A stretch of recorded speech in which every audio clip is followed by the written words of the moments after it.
Welcome to partialarc.com. Don't do that.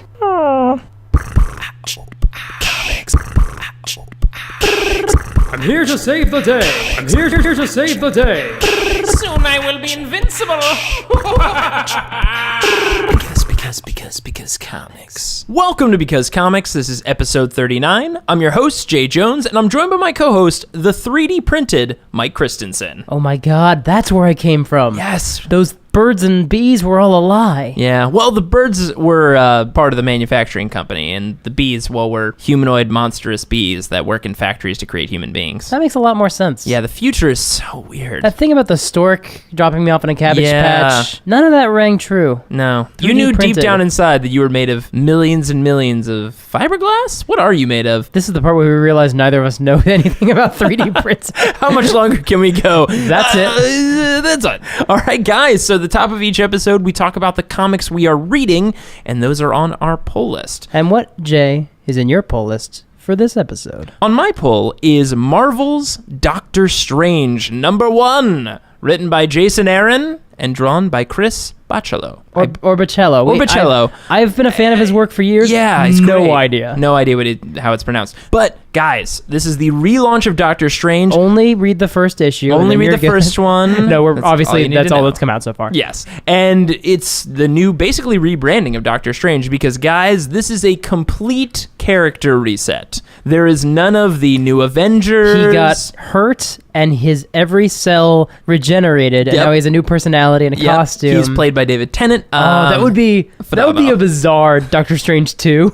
But that'd be great if the comic was just images of David Tennant and the rest is all drawings by Chris. But no, it's basically, if you don't know Doctor Strange, I can give you the Apparently it doesn't breakdown. matter, 'cause he's it doesn't completely matter. different. Well, no, in the very first page, it's pretty neat. They do a montage of all the classic Doctor Strange stories, and like you see, like the old, like these are actual snapshot montages from the old comics, Yeah. and they're all like meshed together, and they basically give you the quick synopsis. And if you don't know about Doctor Strange, he was basically a surgeon. He had a big ego. He was the best surgeon around.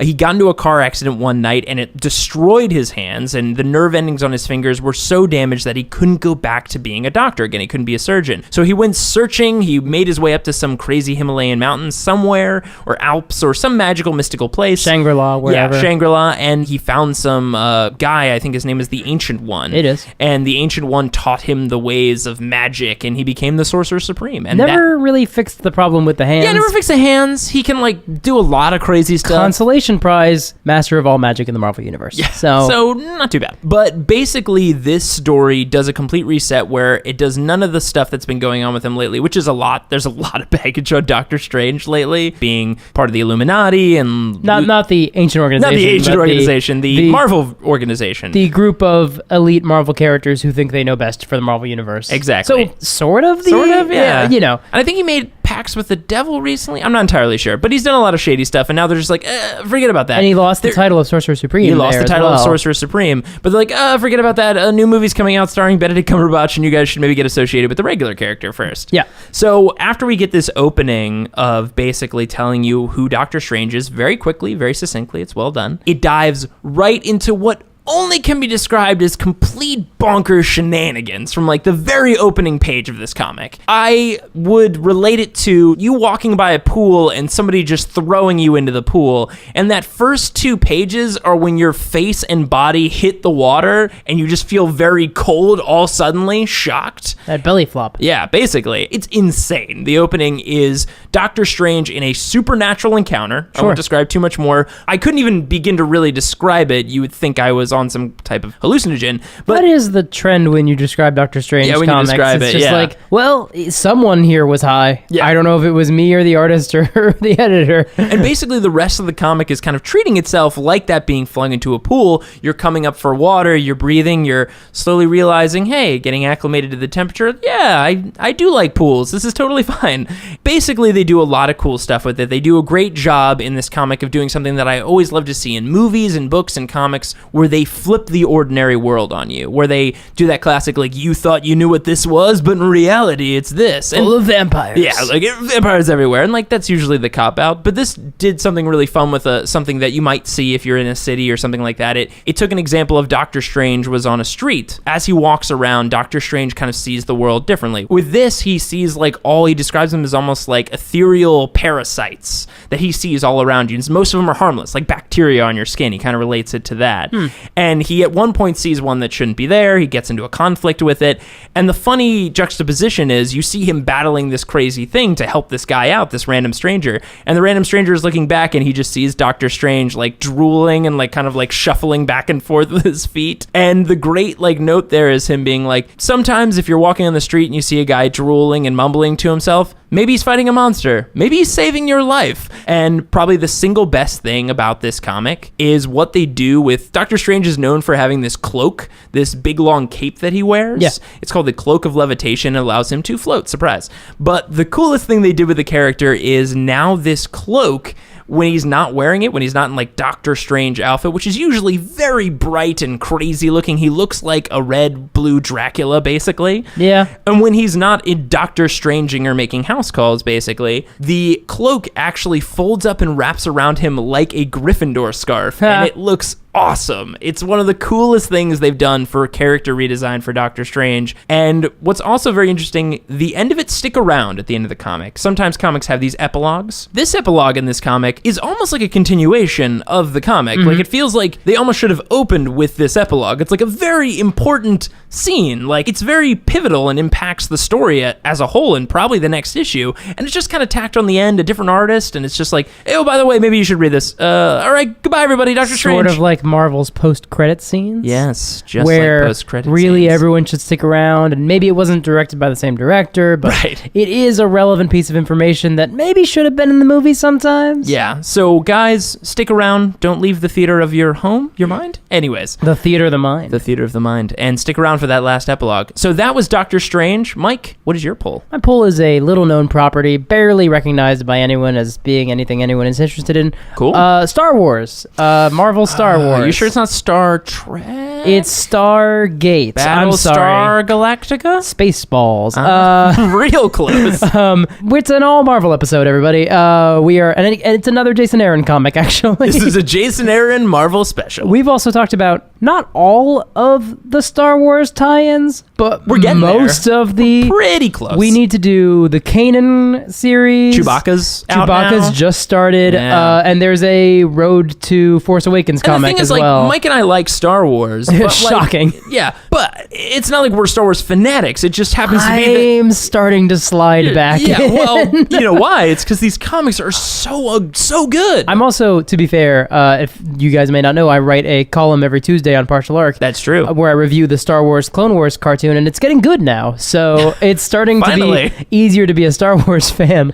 This is the comic that it actually ties the closest into Darth Vader, which you reviewed in, I want to say February of this year. Yeah, It was a while ago. I'm still going strong in that comic. It's amazing. And you can read those series independently, or you can read them together, but you should read both of those series because they're splendid. This is Star Wars written by Jason Aaron. The first, I want to say 7 issues are drawn by John Cassaday. I think it's actually 6. And then there's a fill-in artist for an issue about Obi-Wan, a flashback issue. Oh, cool. And then they switch over to Stuart Immonen. I like John Cassaday a lot. I think he's a really good artist. He did a really good job of capturing the characters. He's the artist from Joss Whedon's Astonishing X-Men run, so he's got a really wonderful. good sense of characters. But Stuart Immonen may be my favorite comic book artist. Like, Wow. I love him so much, and he's so good, and he captures the kineticism of these characters, and there's like a real sense of like dynamic action. Like, not that it's not there with John Cassaday, but guys, I love Stuart Immonen, and I cannot help it. It's okay. I was You're allowed to. It's fine. delighted when I saw his art in the comic. Basically, it picks up just like Darth Vader does shortly after A New Hope, and it's them going on rebel missions and trying to deal with fighting the Empire. And so it opens with them going after a droid factory or a weapons factory, whatever it is. Oh, cool. And having a confrontation with Darth Vader, which leads into the Darth Vader comic as well. And there's interesting scenes that flow in and out of both series, but it definitely stands alone. And what's interesting is it feels like a Star Wars movie because almost immediately they split the party and Luke goes off on his own, just like he does in Empire Strikes Back. Oh, awesome. And then Leia and Han are on a mission alone. And I'm going to get into spoiler territory just very briefly. This is Darth kind Vader of, is Luke Skywalker's father. well, yes, that is also a spoiler, but no, for the comic, and this is actually came out on the internet a little while ago, so it's not a super big reveal. La la la la la. There's a woman who's been identified, claims to be... Now, before we reveal, if you don't want to hear this at all, I'd skip ahead maybe about 2 minutes. Yeah, we'll be brief, but there's a woman introduced who claims to be Han Solo's wife. Now, is this valid? There's definitely a history between them. It is not the best history. It seems like with Han Solo? She feels like she could be mad at him because they were married. That seems like a thing. But more on that story as it develops. But really, it's just a lot of fun. It's Luke going off on these missions and trying to find out more about being a Jedi because he kind of realizes he hasn't really been trained No, not at all. at all. I recently rewatched New Hope, and I Me too. like at the end of it, I was like, man, like like Luke is thrown into like so much, and I think Yeah. a period of 2 days, maybe 48 hours. He trained with Obi-Wan for like an hour. Yeah. Like, Oh, and yeah. that was it. And then, like, And- 4 hours later, he was getting in an X-Wing. Like, Yeah. that dude's life jumped huge. Yeah, he doesn't know anything about being a Jedi, and he's on a mission to find out more about them because he doesn't even really know what Jedi are. Like, he doesn't really know anything about the culture, he doesn't know anything about the Force, and he doesn't know where to start. That's why he's has to do things like go back to Obi-Wan's home on Tatooine. Hey, guess who's looking for him on Tatooine? Kind of everybody. Yeah. Because that dude's presumed dead. Also, because he blew up a massively expensive space station. Yeah. Owned by the most popular and evil organization in the universe. And as is revealed in the Darth Vader comic, Darth Vader wants to find out who blew up the Death Star, and he sends Boba Fett on that mission. So Ooh. we get a Luke Skywalker Boba Fett fight in like issue 5. Oh, awesome. It's great. Oh man, guys, it's just great. Like, these characters are awesome. And like, why guys- wouldn't you want to add another Star Wars like movie in between the already awesome Yeah. Star Wars movies that we have? we get to see a Chewbacca C-3PO team up where they good cop, bad cop someone. Wow. It's so much fun. That's amazing. It's just like, we get to see like Leia and Han sniping at each other some more, and they're not even really at the point that they are in Empire yet. That's awesome. It's just like that flirtation, but they're like stuck together. And guys, I'm a big fan of some of the Star Wars films and some of the Star Wars comics, but these ones, you should check them out because they're pretty great. awesome. All right, well, great pull, and that'll take us into our main segment. Mike, kick things off. Marvel Zombies 2. This time it's personal. Happy Halloween, everyone. Happy Halloween, guys. And it's our All Marvel episode, as I said earlier. Oh, the most Halloween you can get. Is Oh, Marvel. Marvel Zombies. We talked about this last year. Basically, quick recap of where we left off. A bunch of superheroes got turned into zombies. They ate all life on the planets. They ate Galactus and got his powers, and they left. Yeah. And then Black Panther started a civilization with some mutants on Earth who were X-Men villains. And the zombie Wasp was there, but she was good now. So A lot of things happened. we pick up 40 years later. Oh, boy.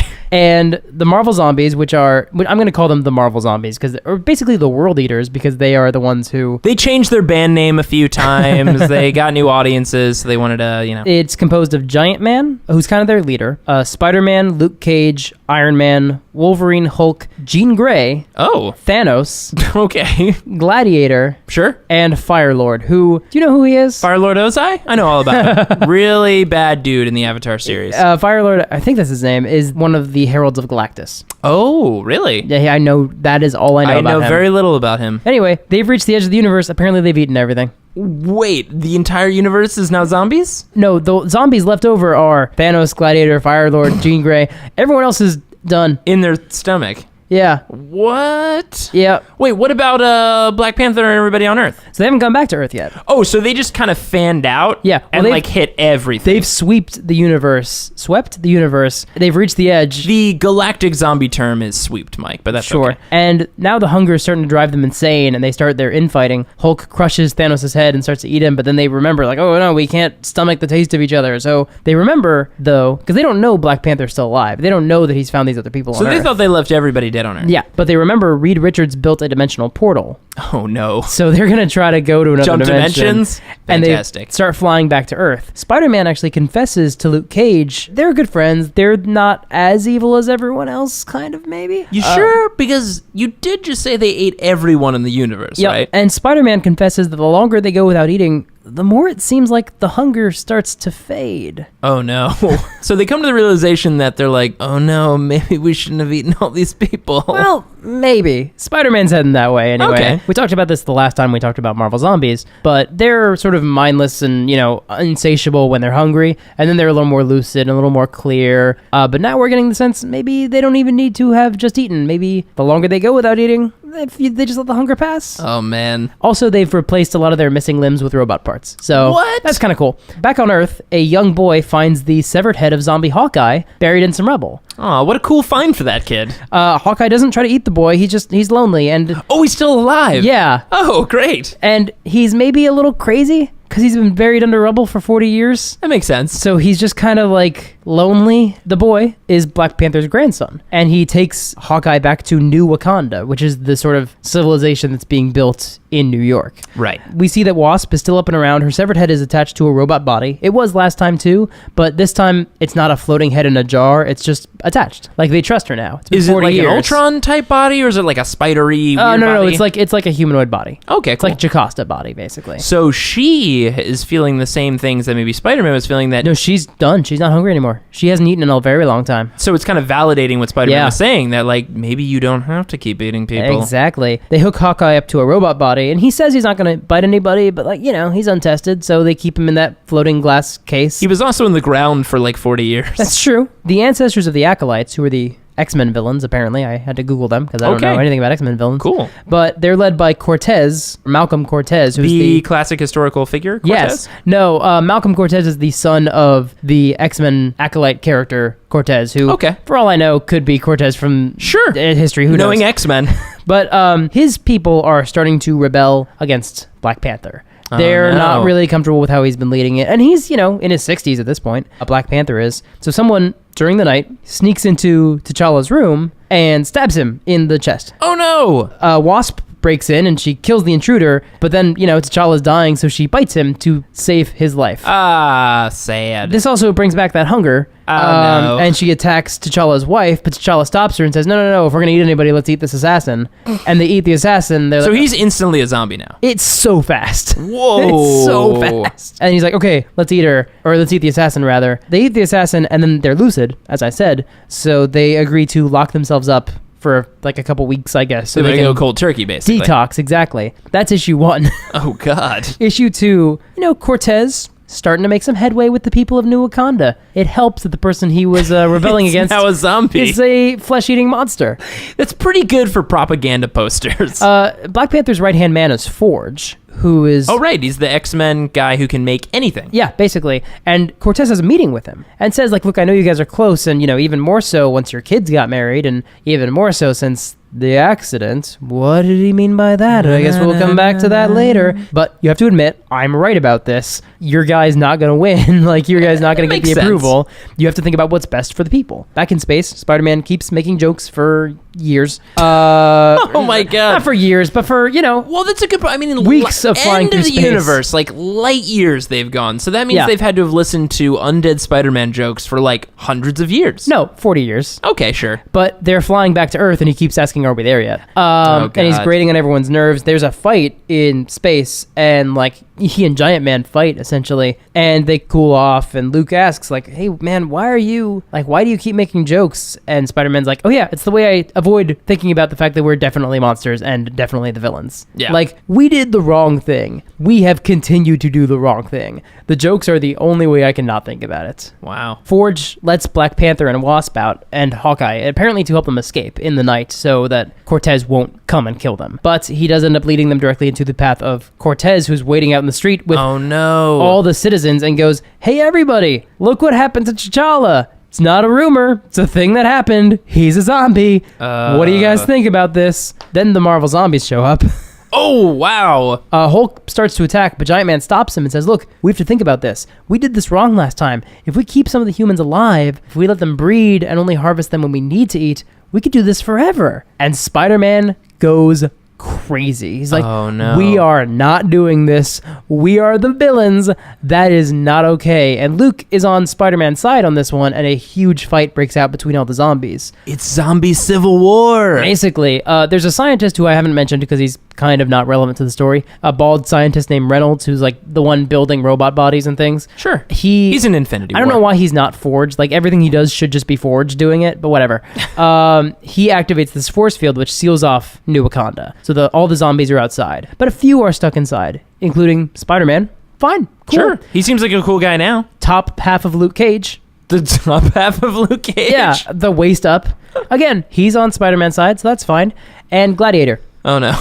Gladiator, by the way, we are talking about the member of the Shi'ar Empire, the alien with all of Superman's powers. Yeah, with the mohawk, right? Purple skin, purple mohawk, and all of Superman's powers. Plus Galactus. No, I don't know if he has Galactus powers. I don't think he does. He's still got Superman powers. That's enough, though. Yeah. That's the end of issue 2. Oh, God. He tears Spider-Man's shoulder almost completely off. Ah, okay. Like, just rips him through the ribs. Good start. Beats up Luke Cage. Forge shows up in the original Iron Man armor and headlocks Gladiator long enough that Spider-Man can blow off his head with Galactus powers. The rest of the zombies can't get through the force field, so they go to the Baxter building. They're like, oh, whatever, we'll just go into another dimension and eat all those people. Like, cool. Oh, man. We're good. But they get to the skyscraper, find out Reed Richards' security's still on, and they fight a bunch of robots. Makes sense. Back in New Wakanda, we have, for some reason, I don't know how this happened, unconscious Bruce Banner is strapped to a table. Wait, what? I don't know what, at one point he got knocked unconscious. And he turned back into regular zombie He Bruce turns Banner. into zombie Bruce Banner when he eats. Like, once he eats and he's calm, he turns into Bruce Banner. Right. Instead of Hulk. But, like, he's just unconscious strapped to a table, and they're like, yeah, we should probably sedate him.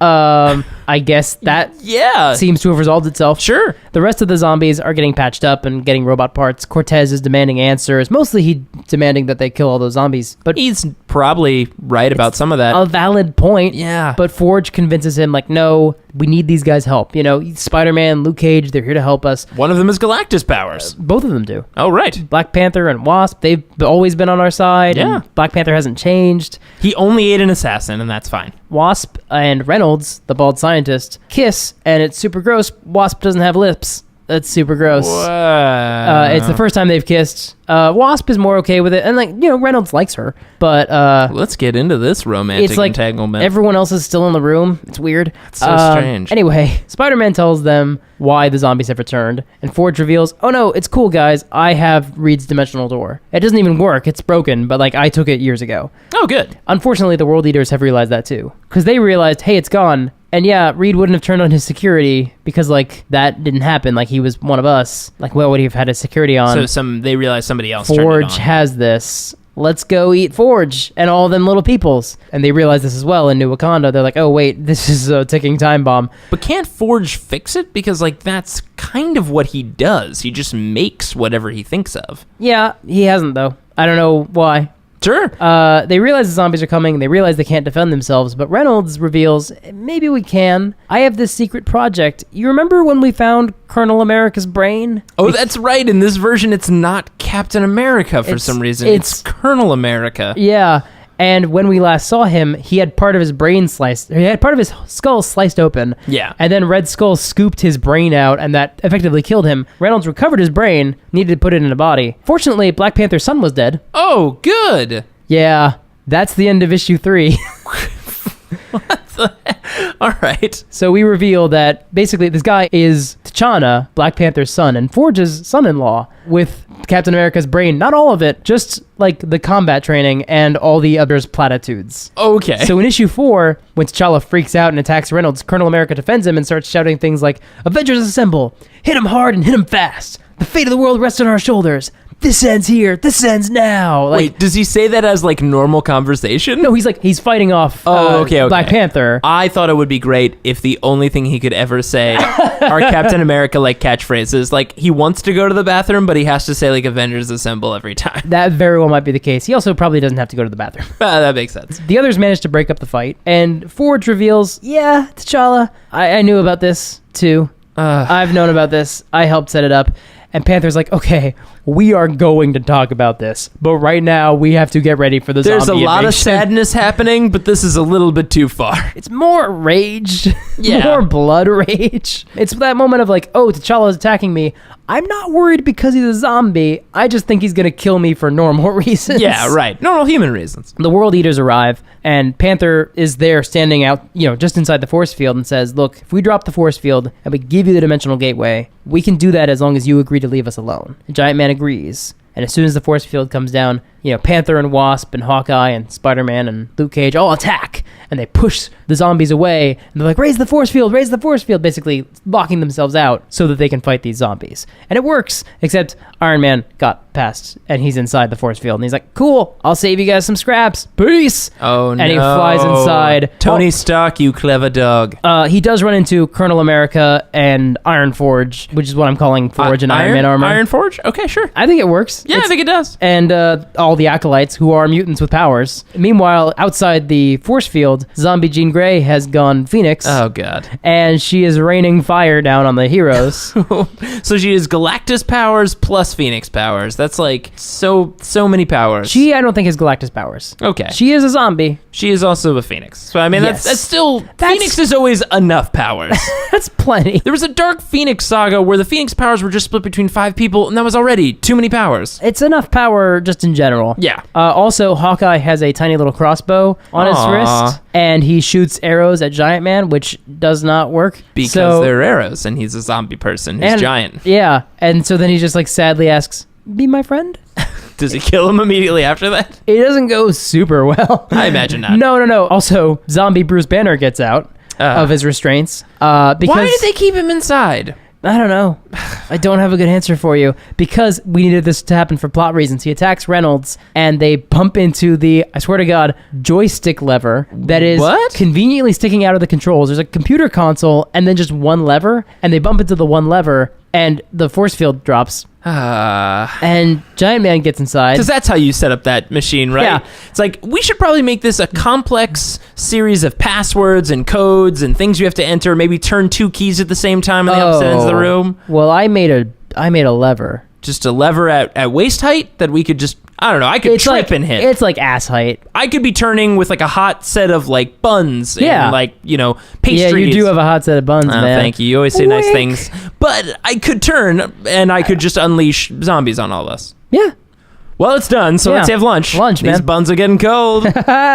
Anyway, Giant Man gets inside and he's going to eat all those people, and he picks up Black Panther's wife, and he realizes he's not hungry. Oh, no. The hunger's gone. That's Now the end. the sadness has arrived. That's the end of issue 4. Wow. This comic continually gets sadder. Yeah. Like, it keeps finding more ways to be sadder. Issue 5 opens with him convincing the other zombies, like, hey, stop. Because they're all running in, like, give me a piece of that person. And Giant Man's like, wait, stop, think about it. Are any of us hungry? Like, are you actually hungry? And Iron Man flies in, like, conveniently. This is the thing that happens sometimes with Robert Kirkman. It was like, he flies in as well. He's like, oh, yeah, no, I realized the same thing in the other room. Fortunately, right before Colonel America beat me up, that didn't happen because I realized the same thing. It's like, all right, that was a little convenient, but all right, we've moved on to the point. So the fighting's over everywhere, and Giant Man says, truce? Like, that's literally the line. And Cortez says, like, basically, no to truce. You guys have to pay for all of the murder. Like, you guys ate the whole universe. You guys ate. I skipped over it, but partway through issue 1, they stopped and they found a living planet. And then they missed the first time round. They ate a planet.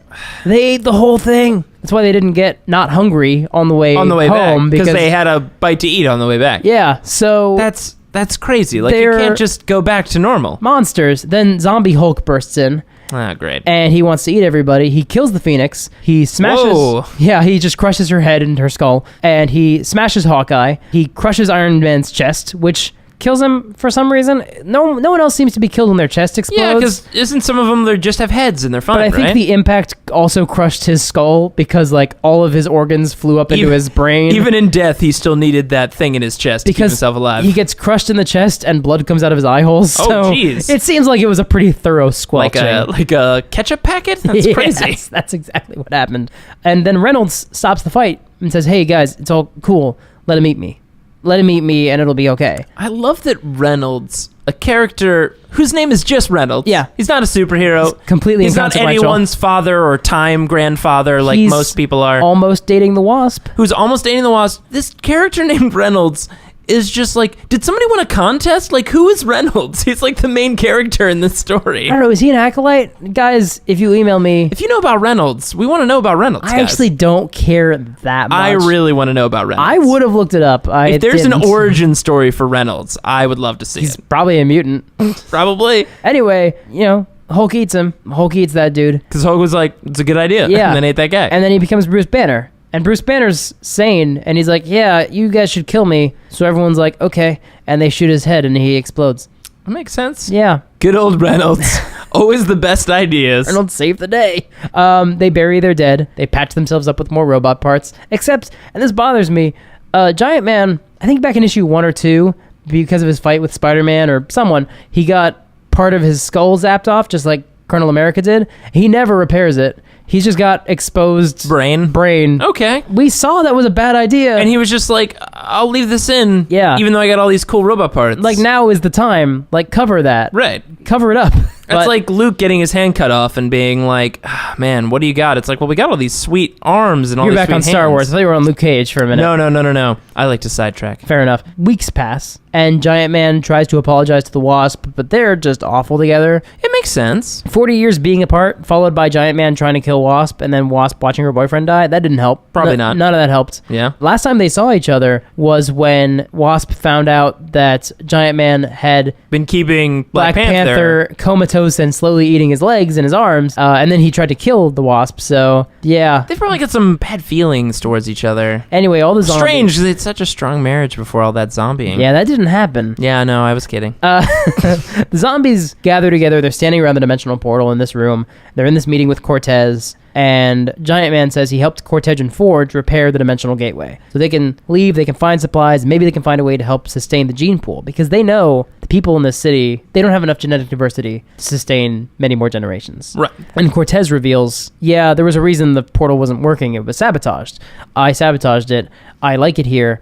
I don't remember the world before the apocalypse. I don't care whether or not it's like that. The population here is manageable. It's easy to rule them. I killed T'Challa's son. By the way, Black Panther, yeah, I killed your son. I'm gonna kill you. I tried to kill you. I'm going to kill your grandson when the time comes. And then he activates the portal and sends all the zombies to another dimension. Oh, that's nice. And then Forge runs in. He was late to the meeting, I guess, because he runs in. He's like, wait, what? I thought you weren't... What have you done? What's going on? Because the zombies thought Forge was going to be at that meeting. I don't think Forge knew about the meeting. Yeah, I don't think so.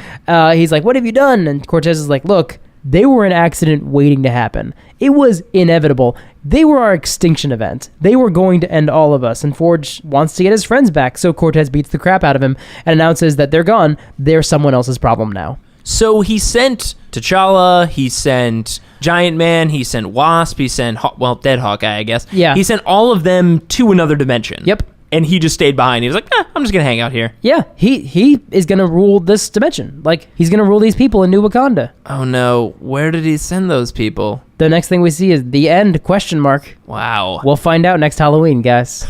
And for Marvel Zombies 3. Yeah. All right. Well, that was an awesome main segment, and happy Halloween, everybody. Happy Halloween. So that'll be taking us into our game, Super-Mundane.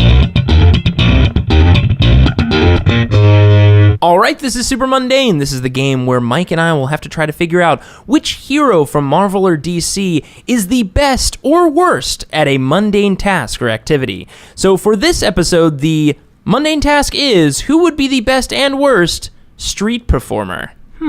So this is a street performer, like somebody you would see just outside, whether it's juggling or Gambit. doing... Oh, God. Gambit's is a street performer. Yeah. That's his thing. He's a superhero street performer. He makes magic and makes things explode. Oh, that's true. Ultimate Gambit was a street performer. That Was he an his actual origin. street performer? Yeah, he is the inspiration for... Ultimate Gambit is the inspiration for Sweeney for on... all street performers. No, he is the inspiration for Sweeney on Friday Night Quest. Oh, wow. Because Oh he was my a God. homeless vagabond magic street I performer. never thought Gambit would be the best at something on this. Yeah. And he is. He is... Dude, that dude flirts. That dude's got yeah. a weird look to him. Got a lot of charisma. He's going to do cool things with that pole, man. Yeah, his mutant power includes, and I'm not making this up, he is more charming than usual. No, that's Yes. not true. That is part of Are his you mutant serious? power, and it has to do with the fact that his eyes have red irises and black whites. He's just charming. Makes you feel more kinetic? That's a thing. What? That is... Part of his powers is to be more charming. Mike is fact-checking this I am right now. pulling up Wikipedia. Because that is outrageous. Right now. And also amazing if it's true. I promise you, under abilities on Wikipedia, we have kinetic energy control and manipulation, Cool. static generation, Fun for the kids. skilled card thrower, Also good for the kids. formerly transmutation of substances into acid or poison, What? and foresight via tarot cards. What? He can do foresight through tarot card reading? You're Yeah. telling me he's a psychic? Not anymore. But he was at some point. Yeah. Oh, hang on. Here we go. Found it.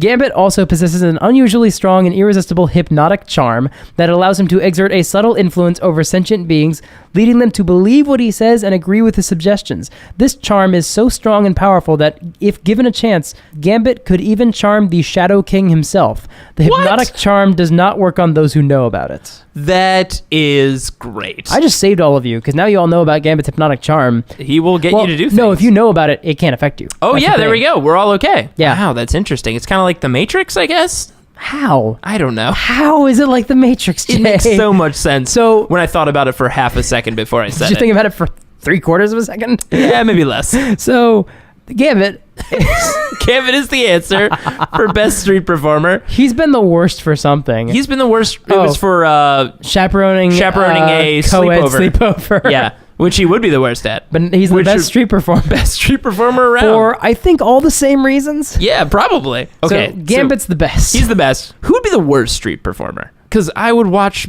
most superheroes do mostly anything. But again, it wouldn't be like them just doing their powers.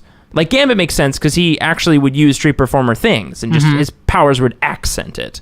But like Superman's super cool to watch a guy fly and shoot lasers, but like you see him on the news doing that. I have an idea. Okay. So you know how you have kids who are really good like jugglers or really good like acrobats or dancers or whatever? And Yes, yes. And there's a lot of superheroes who are charming and affable, and that's what you want in a street performer. Oh, yeah. What you don't want is someone who's abrasive. Probably. You don't want someone who doesn't like having people around. Very true. And while you might think that a kid would be friendly and engaging and look at all these great cool skills, Right. you would want him to actually like being around people. That also makes sense. Damian Wayne. Oh man, it's amazing because he has all of the training to be a good street performer. He would be good at it, and he would not do it well. Like he would like set people up to be like, I'll hit that thing off of your head, but like he'd throw way too many batarangs to like Yeah. scare them. Yeah. Be like, no, I can do it with a blindfold on. Watch.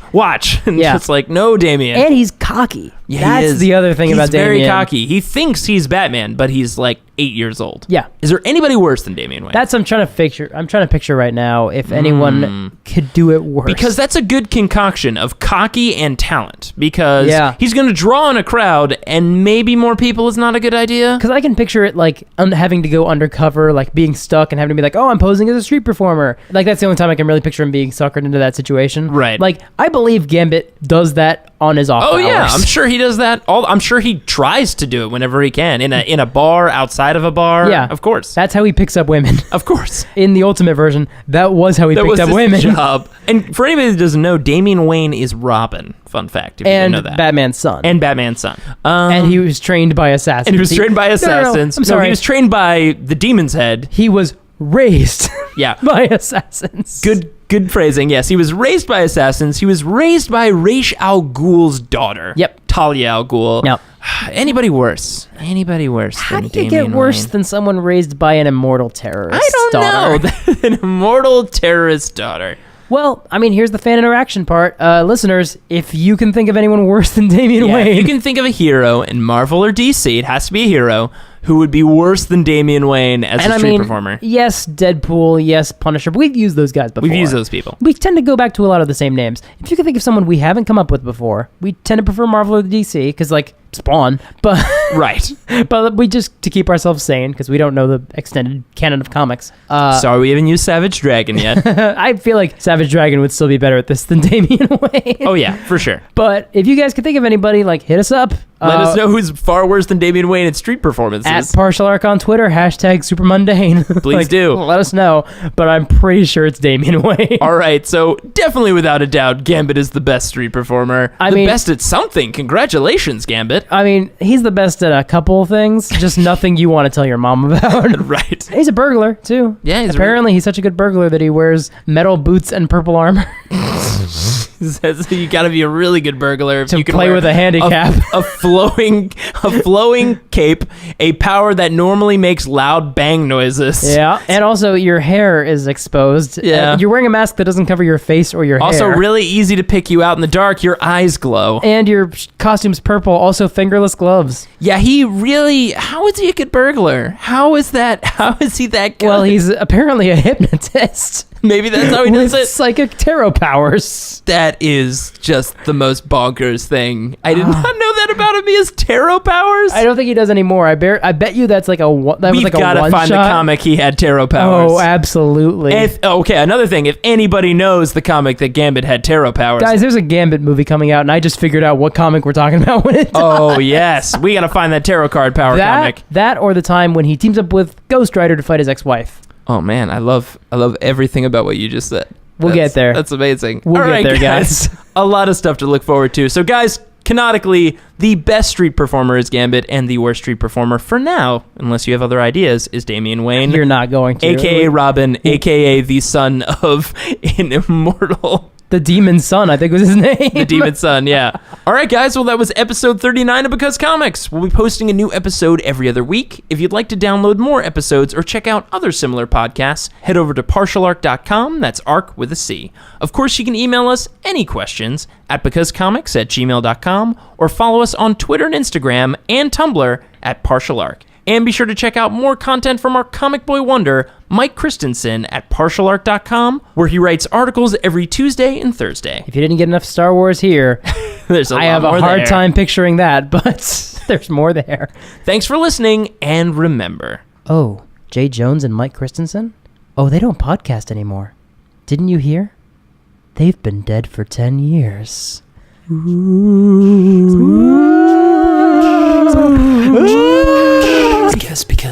Because comics.